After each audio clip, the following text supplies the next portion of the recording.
আমরা যদি সুযোগ না পাই, এরকম পলিটিক্যাল অ্যাক্সেস যদি না পাই, এই ফাইন্যান্সিয়াল অ্যাক্সেস যদি না পাই, এই সি সুইট অ্যাক্সেস যদি না পাই, তখন কিন্তু মানে এই যে পলিসিস ইমপ্লিমেন্টেশন, যে আচ্ছা ঠিক আছে আমাদের আমাদের দৃষ্টিভঙ্গি কি, আমরা যে পার্সপেক্টিভ দিয়ে কাজ করব, ওইগুলো কিন্তু হয় না। আপনি যে বললেন সুন্দরভাবে যে আচ্ছা ঠিক আছে তাহলে রোড ম্যাপ কি, এগুলো কিভাবে হবে, যদি নারীরা না থাকে পলিসি বানানোর সময়, তাহলে কিন্তু পুরোপুরি আমরা জানতে পারবো না। এই জন্য পলিটিক্যাল পার্টিসিপেশন খুবই জরুরি, আই ডেফিনেটলি এগ্রি। কিন্তু পলিটিক্যাল পার্টিসিপেশনের অনেক কিছু দিক দিয়ে, হয়তো বা কর্মসংস্থানের দিক দিয়ে অনেক ব্যারিয়ার্স থাকে, স্ট্রাকচারাল সিস্টেম্যাটিক ব্যারিয়ার্স, ওইগুলো আমরাই শুধু হয়তো বা বুঝতে পারবো। ফর এক্সাম্পল আপনারা যে বললেন ডে কেয়ার সেন্টার, এখন ডে কেয়ার শুধু একটা খেলনাঘর হলেই তো হয় না।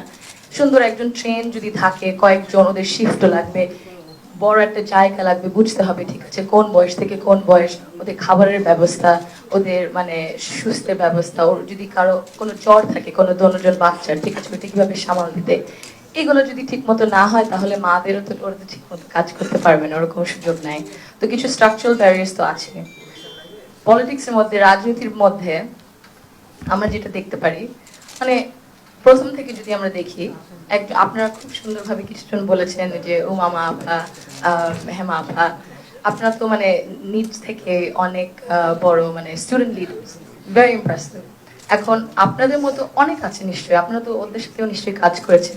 এখন ওদের জন্য যদি আমরা ঠিক মতো না চিন্তা করি, ঠিক আছে স্টুডেন্ট লিডার থেকে, লোকাল গভর্নমেন্ট থেকে ওই পাইপলাইনটা যদি সৃষ্টি না করা হয়, আর ওই পাইপলাইনটা ধরে রাখা যদি না হয়, তাহলে মেরামত করা না হয়, তাহলে তো সুযোগ সুবিধা থাকবে না। ওরকম ভালো ভালো নেত্রীদের ওরকম আমরা সুযোগ দিতে পারবো না। তো ওইটা প্রথমে করতে লাগবে, পাইপলাইনটা সৃষ্টি করতে রাখবে আর ধরে রাখতে রাখবে। মানে একটা ছায়ার মতো, একটা তাল গাছের ছায়ার মতো যদি একজন কেউ না থাকে, একটা মেন্টর, তাহলে কিভাবে ওই ছোট গাছটা আবার বড় হবে। আমরা দেখি পুরুষদের জন্য অনেক রকম সুযোগ সুবিধা থাকে, কিন্তু নারীদেরকে ওইভাবে দেওয়া হয় না। দেয়ার আর সাম কালচারাল অ্যাটিটিউডস আছে, ঠিক আছে হয়তোবা মানে এত দূর যাওয়া যাবে না, মানে ইয়াং মেয়ে হয়তোবা কি না কি হয় সব ছেলেদের সাথে, ওগুলাও আমাদের বার করতে লাগবে। কিন্তু নারীদেরকে ওই কানেকশনটা করতে হবে যে আচ্ছা ঠিক আছে মেন্টরশিপ আর ট্রেনিং পলিটিক্স এর মধ্যে, পলিটিক্যাল পার্টিজদের এই দায়িত্বটা নিতে হবে। সব পলিটিক্যাল পার্টিজের আমার মনে হয় এই দায়িত্বটা আরেকটু নিতে হবে মেন্টরশিপ আর ট্রেনিং এর ব্যাপারে।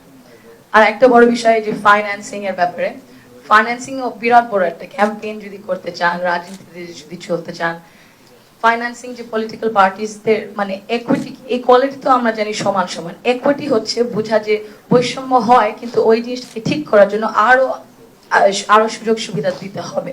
তো ওইটা বুঝে যদি ফাইন্যান্সিং নারী নেত্রীদের দেওয়া হয়, তাহলে হয়তো বা এই জিনিসটা একটু মানে কমে আসবে, যে নারীরা যে পার্টিসিপেট করতে পারছে না রাজনীতিতে, এটা একটু কমে আসবে। এবং নারীদেরকে সুযোগও দেওয়া উচিত, বুঝতে আচ্ছা ঠিক আছে ওনার মানে মেধা আছে দাঁড়ানোর জন্য কোনো একটা লোকাল গভর্নমেন্টে, না হলে কোনো একটা কনস্টিটিউয়েন্সিতে। কিন্তু আপনি যে আপনারা কয়েকজন বললেন যে পলিটিক্সটা এক ধরন ভাবে হয়ে এসেছে, কিন্তু কেন আমরা চিন্তা করি না গভর্নেন্সটা কি, আমরা কেমন ধরনের দেশ চাই, ওই চিন্তা করে যদি ওই মানুষদের মধ্যে ওই কোয়ালিটিস থাকে, ওই ক্যাপাবিলিটিস, ওই নলেজ থাকে, কেন সুযোগ দেব না? কারণ আমরা তো অন্য ধরনের একটা দেশ দেখতে চাই, তাই না? এত কষ্ট পরিশ্রম করা হয়েছে অনেক জনের এত বছর ধরে, বহু বছর ধরে, ওই কারণেই তো। সো ওই সুযোগটা বুঝতে হবে, একটু মাইন্ডসেটটা চেঞ্জ করতে হবে। আরেকটা বড় জিনিস যেটা again I think political party should take more responsibility, নারী নিরাপত্তার দিক থেকে, in terms of cyber bullying আর ফিজিক্যাল অলসো সেফটি। যদি কোডস অফ কন্ডাক্টস থাকে প্রতিটা পলিটিক্যাল পার্টি, যে আচ্ছা ঠিক আছে যে এই মানে আমাদের আইন তো আছে, কিন্তু পলিটিক্যাল পার্টির দায়িত্ব নিতে হবে, দায়িত্ব যে কোড অফ কন্ডাক্ট সেফটির দিক থেকে, যদি কোনো নারী নেত্রী, স্টুডেন্ট লিডার্স কোনো কিছু হয়, তাহলে ওরা ওদের মানে এই লিগাল নাহলে কোড অফ কন্ডাক্টের মধ্যে, ঠিক আছে ভিতরেও যদি কিছু হয়, আমরা দায়িত্বটা নিব যে আমরা ওনাকে প্রোটেক্ট করবো, ওনার পাশে থাকবো, ওনার পাশে দাঁড়িয়ে থাকবো, ছেড়ে দেব না। এই জিনিসটা চিন্তা করতে লাগবে।